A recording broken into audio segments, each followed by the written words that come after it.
All right, let's dive right into this explainer. Today, we're basically putting on our economic consultant hats. We are going to break down one of the most massive strategic shifts in modern governance, and that's India's transition away from those old, heavily centralized 5-year plans right into a highly dynamic, modern framework. Honestly, if you want to understand how a rapidly growing economy radically restructures its entire policymaking engine, you are in exactly the right place. Here is our roadmap for today's strategic briefing. First, diagnosing past failures. Second, the shift to NITI Aayog. Third, breaking down its 3 core pillars. Fourth, we'll look at a really cool expert GPS metaphor. And finally, number 5, objectives for the future. Let's get right into it. Starting off with Section 1, diagnosing past failures. Okay, so the crucial point to start with is diagnosing the exact pain points of the past. To really get why India needed a brand new policymaking body, we first have to pop the hood on the old Planning Commission. For decades, India relied heavily on these rigid 5-year plans, but there were some deep, systemic issues holding them back. The plans were, well, often completely unrealistic and overambitious. There was a massive lack of coordination, not just between the central and state governments, but across the public and private sectors too. Add to that severely inadequate infrastructure. We're talking huge shortages in power and transport, and you've basically got a recipe for delays. But honestly, perhaps the biggest hurdle was the bureaucratic approach. The red tape was so thick that decision-making was painfully slow. And what happens when projects get delayed? Massive cost escalations. Combine all of that with tight financial constraints, unpredictable natural disasters like droughts hammering the agricultural sector, and a rapidly booming population stretching resources to the limit, and yeah, it becomes pretty clear. The old machinery was literally just struggling to keep up with a modernizing economy. Which brings us right to Section 2, the shift to NITI Aayog. To solve these deeply rooted systemic issues, the government couldn't just slap a Band-Aid on it, right? They needed a massive paradigm shift, and that shift officially happened on January 1st, 2015. Just look at the stark structural contrast here. It's a total 180. The old Planning Commission was fundamentally top-down. It prepared the 5-year plans, and crucially, it held the purse strings. It was the body allocating financial resources to the states. NITI Aayog, which stands for the National Institution for Transforming India, by the way, completely flipped this script. It adopts a bottom-up approach. It entirely ends the era of central financial resource allocation by this body. That is totally a thing of the past now. Instead, it focuses almost entirely on fostering cooperative economic federalism. And to make this bottom-up approach actually work in the real world, the leadership structure had to reflect it.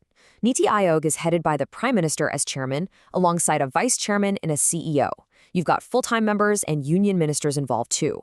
But here is the absolute game changer, the Governing Council. This council is made up of the chief ministers of all states and the lieutenant governors of union territories. The states are no longer just subordinates waiting around to receive orders and funds. They are finally given a legitimate seat at the highest table of policy formulation. Moving right along to Section 3, the 3 core pillars. So now that we know why it was created and how it's structured, let's actually walk through how this new institution functions step by step on a daily basis. According to its mandate, NITI Aayog operates strictly on 3 main functions. Step 1, it serves as the official policy think tank for the government of India. This means providing strategic and highly technical advice to both the central and state governments on development priorities. Step 2, monitoring and evaluation. Instead of just launching a massive program and, hoping for the best, it actively monitors and evaluates the implementation of these government development programs. And step 3, promoting cooperative economic federalism. By involving state governments directly in national policymaking, it ensures that central and state goals are perfectly aligned.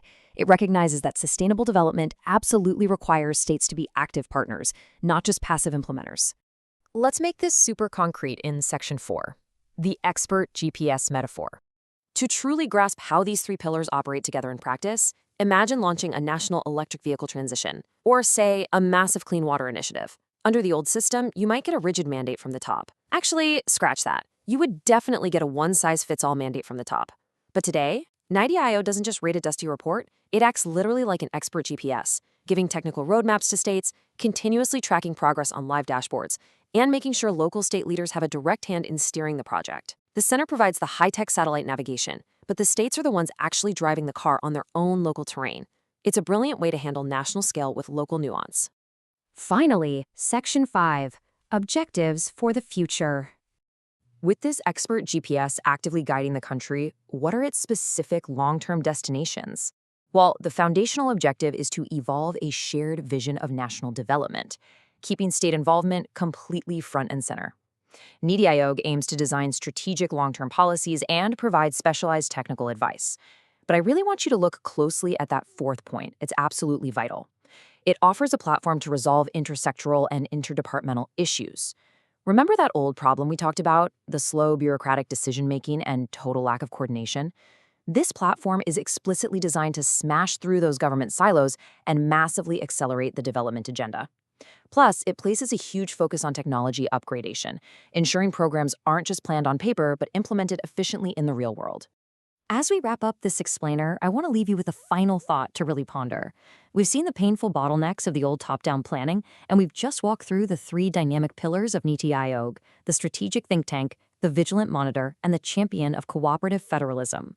So the ultimate question is this: how will this monumental shift from centralized control to collaborative, bottom-up federalism fundamentally rewrite India's economic future over the next decade? When states are actually handed the GPS, the roadmap, and the wheel, how much faster can a nation reach its destination? Think about that for a bit. Thanks so much for joining us, and keep exploring.